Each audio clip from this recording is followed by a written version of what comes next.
అతడు తుమ్మకర్రతో ధూపవేదికను చేసెను.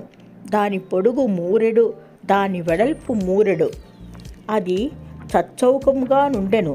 దాని ఎత్తు 2 మూరలు, దాని కొమ్ములు ఏకాండమైనవి.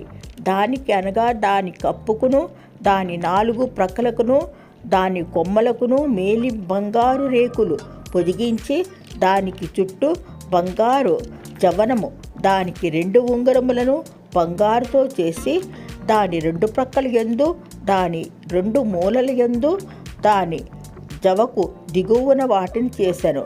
దాని మోతకర్రలను తుమ్మకర్రతో చేసి వాటికి బంగారు రేకులను తాపెను.